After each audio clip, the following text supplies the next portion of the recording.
Hello, my friends. So today I'm going to read a little bit from Living in the Light, Yoga for Self-Realization, my book with Sarah Platt-Finger, who's my teacher. And today I want to expose 3 myths that the vast majority of humanity lives by, and how actually exposing these myths and understanding that they are myths can give us freedom from suffering, freedom from all that we call human suffering.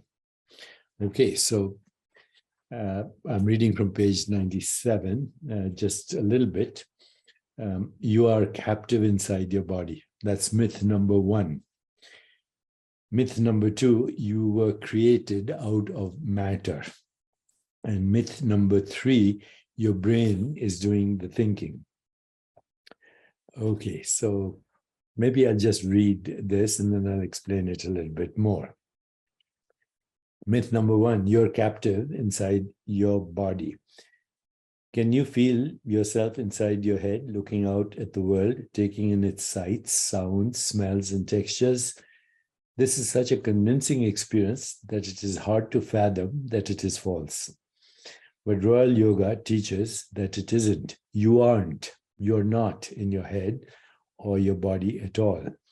Your body is a zone of awareness, and your mind shares the same zone of awareness. When we practice pratyahara, we understand this fundamental truth.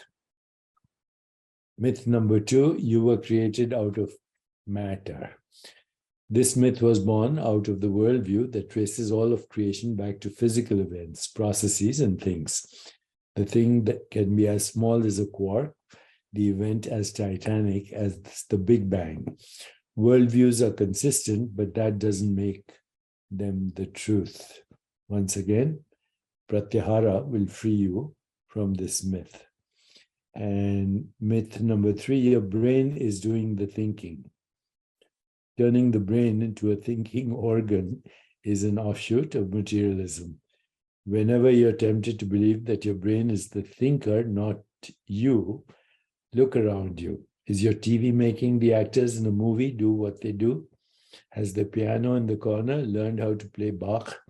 Does your computer know what you mean when you type a word?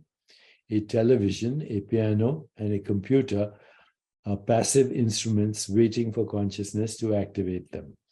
Likewise, it is pure illusion to claim that the brain can think. Okay, now I'm putting aside the book. There's a lot more there, but let me explain the fundamental shift that is needed. Here's the explanation. There is only one subject of all experience. There is only one subject of all experience. Now, modes of experience are innumerable, maybe infinite modes of experience. And therefore, the objects of experience are also infinite, depending on the modes of experience. But the experiencer, the subject, is one. There is only one reality. So let's go a little further. Most people think, here, this body-mind is the subject and everything else is the object, okay? This is the subject, and those paintings, that furniture, this computer, you and your surroundings are the object.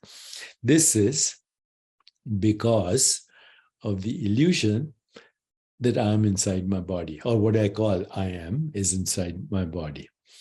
But actually, I am is the infinite, formless, borderless, irreducible, fundamental, without cause, spaceless, timeless awareness in which everything appears as the object, including the body-mind.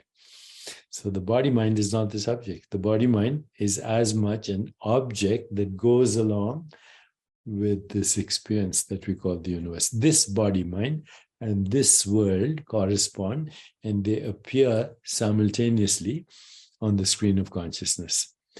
And both this and all of that, both this and all of that are correlated. If this disappears, all of that disappears. But both this and all of that are fluctuations of consciousness. And they are corresponding fluctuations of consciousness. These fluctuations of consciousness are called vrittis. So right in the beginning of the book, in the book, this part is mine, and then Sarah goes over the techniques that involve the body. I go over the techniques that involve mind and awareness. But here are the three opening sutras of yoga, which are universal. This is, of course, my interpretation along with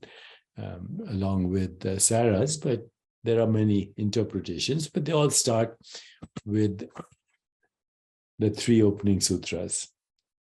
Opening sutra number 1 now begins an exposition of yoga. Sutra number 2, yoga is the cessation or settling down of the modifications of the mind, vrittis. Sutra number 3, then the knower is established in its own fundamental nature. That's it. And what is that fundamental nature? Aham Brahmasmi, I am the universe. That's as simple as that. And then I am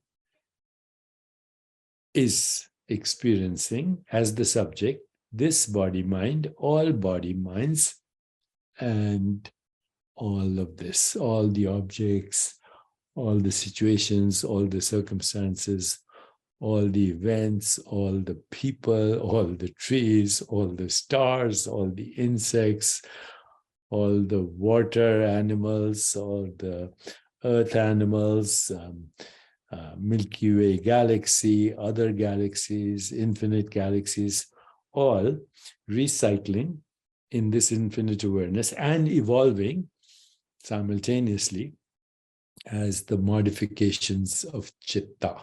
So even to call it modifications of the mind is not accurate. Modifications of awareness that include that which we call the mind. So what's the point of all this? The point of all this is that by practicing the Royal Yoga practically, and this is a 30-day program for liberation from human constructs and therefore liberation from all suffering, a 30-day program for you to begin your journey to fundamental reality, which is the self of the individual, which is also the self of the universe, correcting the mistakes of the intellect, which are three, basically. Universe is physical. Number 2, subject-object split.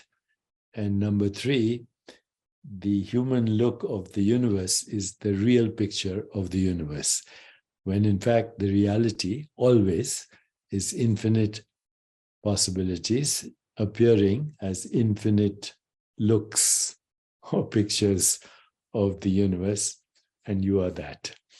So Tattvamasi, Aham Brahmasmi.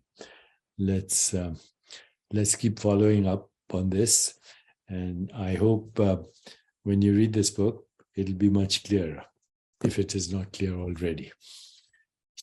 Merry Christmas and Happy New Year. Another human construct.